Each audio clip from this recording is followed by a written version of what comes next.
Picture this. January 7th, 1945. Europe is frozen. The Battle of the Bulge, the bloodiest conflict American forces have faced in World War II, is finally winding down. Inside a British press tent in the snow-covered Ardennes forest, cameras flash as Field Marshal Bernard Montgomery stands before a cluster of microphones. He's smiling, not the weary, relieved smile of a commander who just survived hell, but something else entirely. An arrogant, self-satisfied smirk. The smile of a man who thinks he's the smartest person in every room he enters. For the next hour, Montgomery will deliver what he believes is a triumph, a hero's speech. A moment of glory.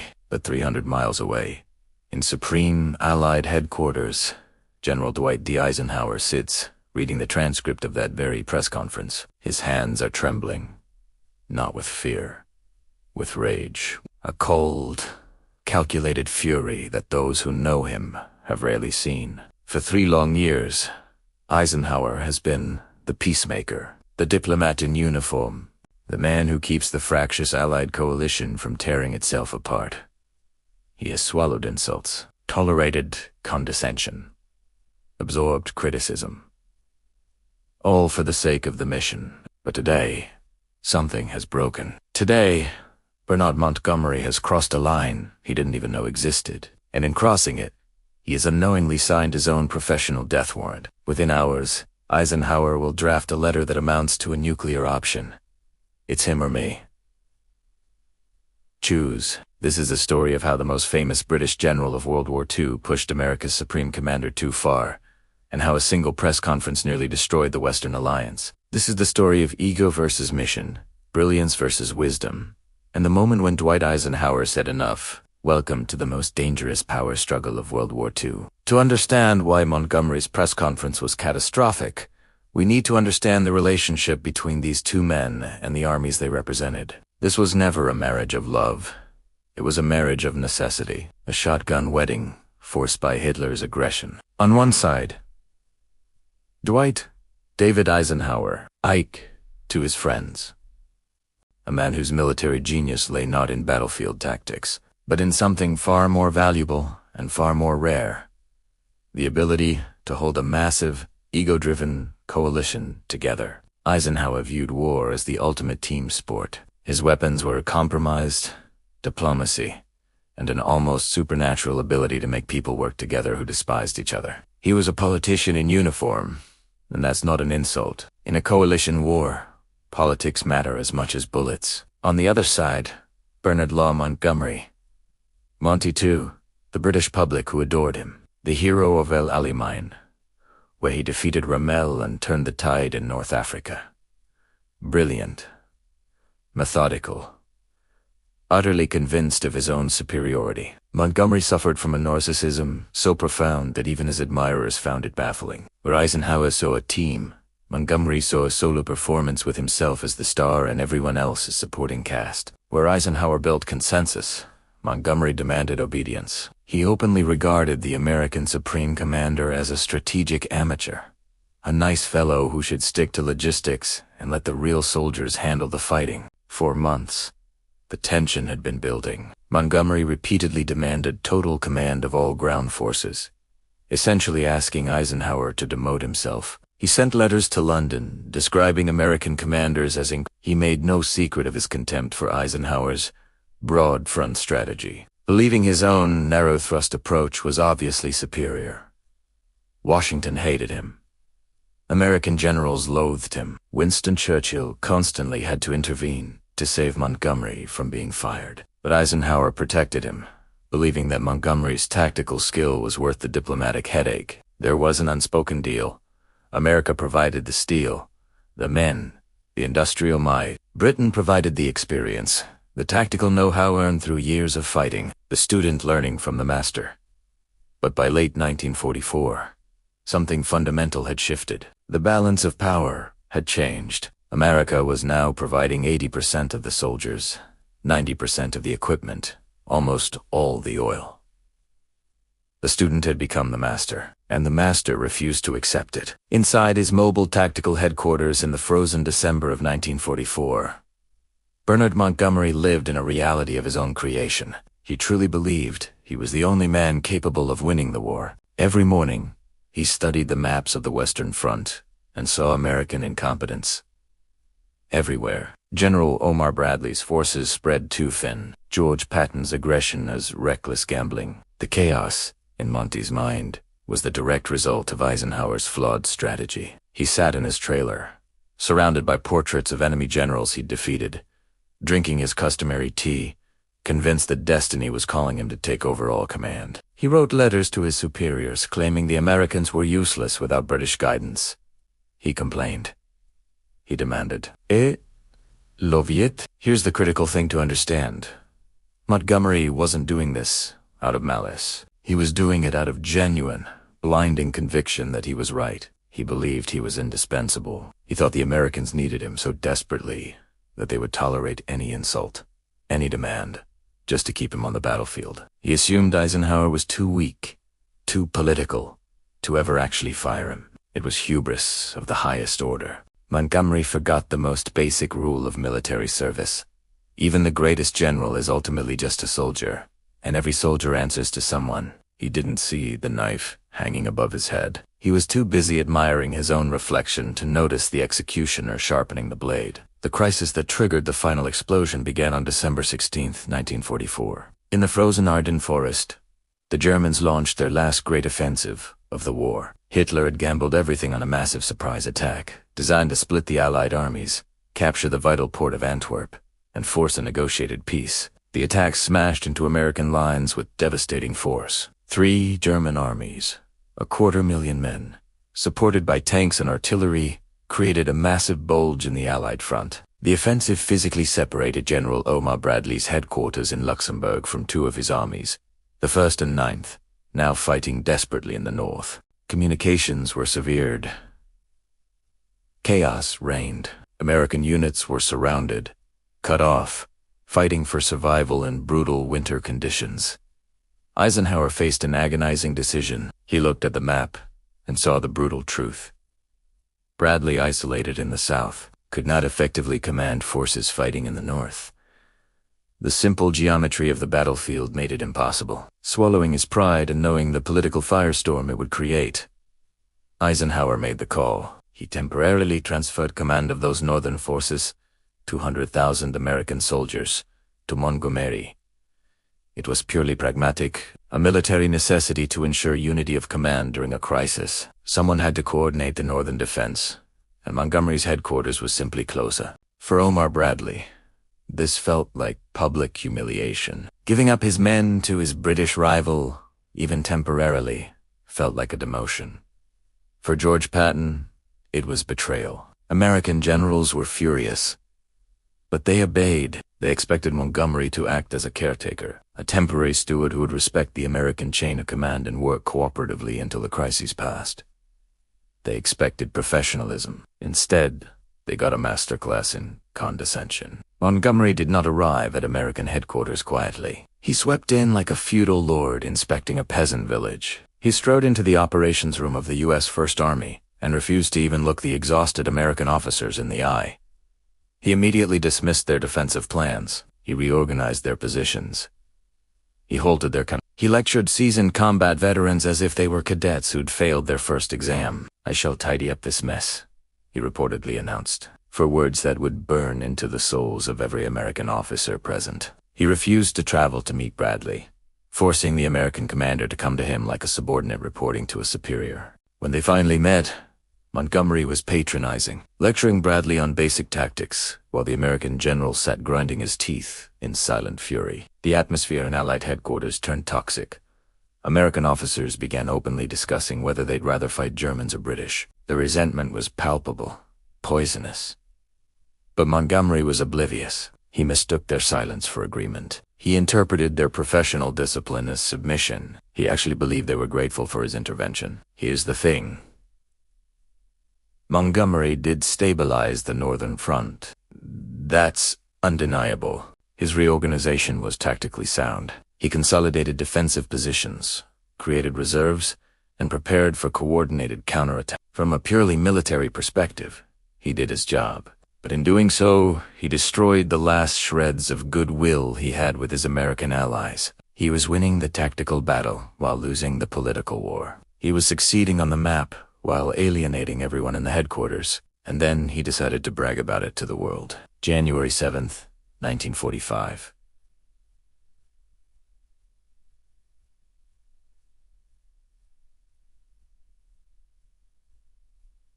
The press conference that would destroy Montgomery's career. The Battle of the Bulge was essentially over. The German offensive had been contained. Tenrebes said. American forces were pushing the enemy back. The crises had passed. Montgomery called a press conference. British and American journalists packed into the tent. Notebooks ready.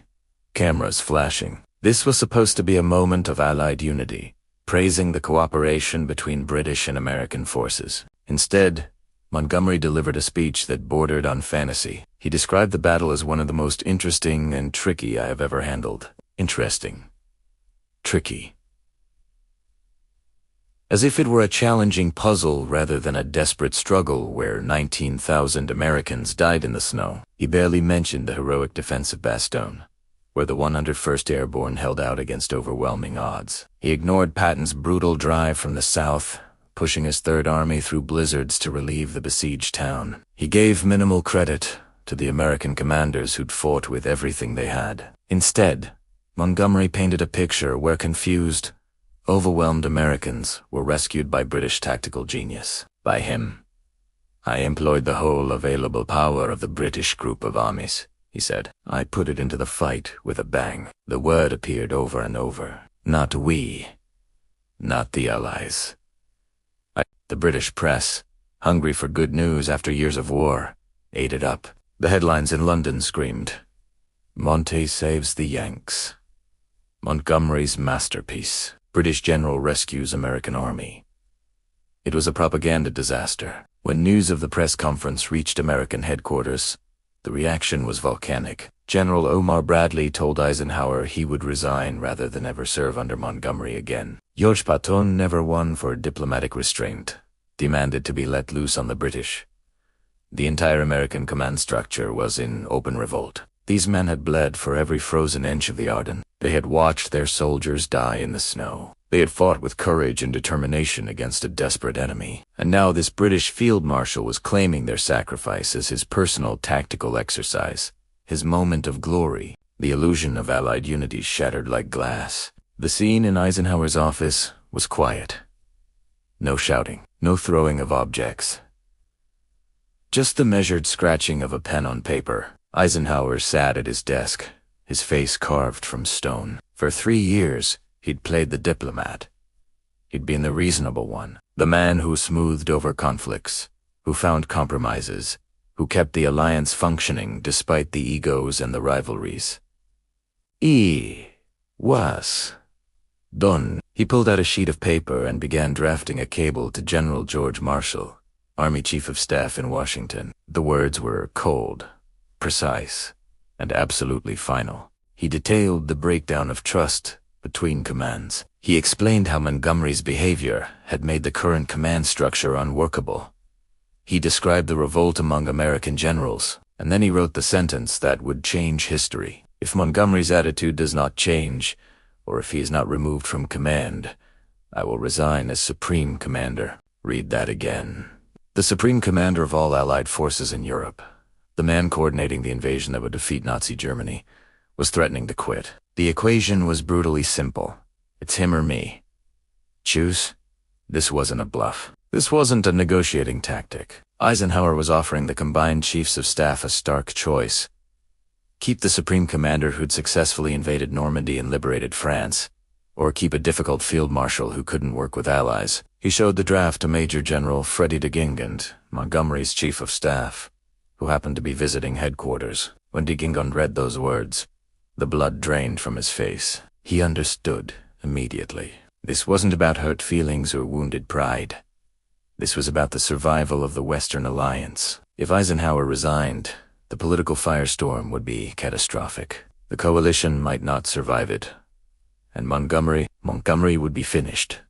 Destroyed.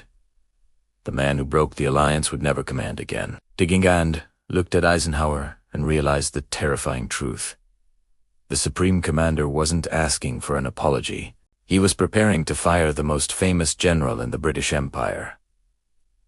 The order was ready to send. Freddie de Gingund didn't waste a second. He rushed from Eisenhower's office, climbed into his staff car, and drove through a blizzard to reach Montgomery's tactical headquarters. When he arrived, Montgomery was cheerful, relaxed, completely unaware of the catastrophe he'd created. He was probably planning his next press conference. De Gingund didn't ease into the conversation. He slammed his hand on the table. "Ike is going to fire you," he said, "and he has the full backing of Washington and London." Montgomery laughed. He actually laughed. "Ike wouldn't do that. He needs me." De Gingund shook his head. He described the letter. He described the look in Eisenhower's eyes. He told Montgomery that even Winston Churchill couldn't save him this time because Churchill knew the Americans were now the senior partners. Britain needed America far more than America needed Britain. The reality hit Montgomery like a physical blow. The smirk vanished. The confidence evaporated. He slumped into his chair, suddenly looking old and small and frightened. For the first time in the war, the great Field Marshal was terrified. He realized he'd miscalculated everything. He wasn't dealing with a weak politician. He was dealing with the most powerful military commander in the Western world, and he'd pushed him one step too far. The silence in that trailer was absolute. The indispensable man was about to be discarded. This conflict wasn't just about egos or personalities.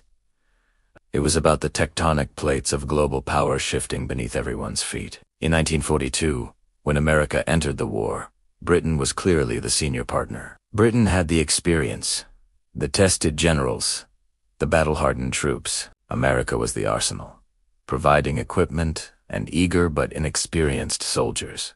But by January 1945, the reality was completely different. The United States was providing 80% of the ground forces, 90% of the equipment, nearly all the fuel. American factories were outproducing the entire British Empire. The economic and military weight of the coalition had shifted decisively. Montgomery was fighting a 1942 war in a 1945 world. He failed to understand that supreme command in a coalition isn't just about tactical brilliance. It's about politics. It's about keeping allies working together. Eisenhower's job wasn't to be the best tactician. It was to prevent the alliance from collapsing under the weight of national rivalries and personal egos. By publicly humiliating the American army, Montgomery didn't just insult soldiers. He threatened the political stability of the entire Western coalition. He forced Eisenhower into an impossible position. Choose between your own army and your British ally. When forced to choose, Eisenhower chose his own men, not because of nationalism, but because his primary responsibility was to the forces under his command and to the mission of defeating Germany. He couldn't command an army that had lost faith in him. It was a failure of emotional intelligence on Montgomery's part. He treated war like chess, where only the moves on the board mattered. Eisenhower understood that war is a human endeavor where morale, trust, and cooperation are ammunition just as valuable as bullets. Montgomery could move the pieces brilliantly, but he'd forgotten he didn't own the board, and the board was about to be flipped. The next morning, a letter arrived on Eisenhower's desk. It was written in Montgomery's own hand. The handwriting was probably shaky. T was not arrogant. It was not demanding. It was the most complete, unconditional surrender Montgomery would ever make. Dear Ike. It began. I'm distressed that my note may have upset you, and I would ask you to tear it up. I have given you my frank views because I have felt it my duty to do so. I am your very devoted subordinate. He promised to do whatever Eisenhower wanted. He pledged complete loyalty. He signed it. Your very devoted servant. It was the most humiliating moment of Montgomery's life. The man who'd defeated Rommel, who'd led armies across North Africa and Europe, was begging for his job. Eisenhower read the letter. He didn't gloat. He didn't celebrate. He simply nodded, took the firing order he'd drafted, and placed it in a classified file where it would remain secret for years. He sent a reply accepting the apology, but the tone was cool, professional, distant. The warmth was gone. The friendship, such as it was, had died. The immediate crisis was averted. The press was told that relations were excellent and all was well. The alliance held together, but everything had changed. Eisenhower never trusted Montgomery again. Their relationship became purely functional, purely professional. The kind of relationship you have with a difficult colleague you can't fire but can sideline. From that moment forward, Eisenhower leaned more heavily on Omar Bradley and the American commanders. When it came time for the final push into Germany, the Americans took the lead. When the crossing of the Rhine River came, Eisenhower let the Americans have the glory, while Montgomery staged his own elaborate, over-planned crossing that contributed little to the strategic outcome. The shut-up-or-get-out moment also marked the definitive transfer of power from the British Empire to the United States. Churchill knew it. He privately told his staff that Montgomery had nearly wrecked everything, that he'd come within hours of destroying the alliance. In the history books and the photographs, Montgomery and Eisenhower stood side by side on Victory Day. Allies who'd won the war together, but in the private corridors of power, Montgomery was isolated. He'd won his battles, but he'd lost the respect of the men who mattered. He remained a hero to the British public, who never knew how close he'd come to disgrace. But to the Allied High Command, he was a liability that had been neutralized. He kept his rank. He kept his stars and his medals. But he lost his voice. He lost his influence. He'd proven himself to be brilliant, but unmanageable. Talented, but toxic. History often remembers the Battle of the Bulge, for the tanks grinding through snow, for the desperate fighting in frozen forests, for the siege of Bastogne and Patton's dramatic relief column. But the most dangerous battle wasn't fought with bullets. It was fought with words, with press conferences, with letters drafted in warm offices far from the front. Eisenhower's victory over Montgomery wasn't a tactical one. It was a victory of character over ego, of wisdom over brilliance, of leadership over genius. The lesson is timeless. In the high-stakes world of global conflict, brilliance is not enough. You can be a tactical genius. You can win every battle. You can be a national hero. But if you cannot respect the people bleeding beside you, if you cannot work with allies, if you cannot subordinate your ego to the mission, you are ultimately useless. Montgomery thought he was bigger than the war. He believed his talent made him untouchable, that the Allies needed him so desperately they'd accept any behavior. Eisenhower showed him that no man is bigger than the mission. No general, no matter how brilliant, is more important than the cause he serves. That day in January 1945, the Western Alliance was saved not by a cannon or a tank or a brilliant tactical maneuver, but by an ultimatum, by a supreme commander who finally said, "Enough." Montgomery never made that mistake again. He'd learned the hardest lesson any leader can learn. Respect is not automatically granted because of rank or past achievements. It must be earned through conduct, and it can be lost in a single press conference. The letter Eisenhower drafted that day remained classified for years. When it finally became public, historians realized how close the alliance came to collapse, how close we came to a crisis that might have delayed victory, cost thousands more lives, and reshaped the post-war world. All because one brilliant general couldn't see past his own ego. All because one politician in uniform had the courage to say, "It's him or me. Choose." If you found this story fascinating, hit that like button and subscribe for more untold stories from history. Let me know in the comments. Do you think Montgomery was right about his tactics, but wrong about his approach? Or was Eisenhower's broad front strategy the better choice all along? Thanks for watching. I'll see you in the next one.